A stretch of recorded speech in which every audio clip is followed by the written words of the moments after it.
Hello everyone, good morning. Kumusta po kayo? Kumusta po ang lahat? Nakakatulog ba kayo ng mahimbing sa gabay ng ating Panginoon? Meron lang akong i-share sa inyo. Lahat ng bagay dito sa mundo ay nawawala. Tulad ng bahay, nasisira. Tulad ng halaman, nalalanta.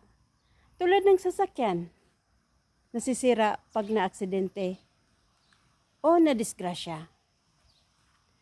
Pero ngunit, ang salita ng Diyos, hindi nasisira, hindi kumukupas. Nanatili sa puso natin kung isa sa puso natin ang salita ng Diyos. At iwasan din natin mapanghusga, mapanglait sa kapwa natin. Dahil lahat ng bagay na mayroon tayo dito sa mundo, nawawala. Kahit buhay natin, kung hindi natin iingatan o hindi tayo ingatan ng Diyos, ay nawawala rin tayo.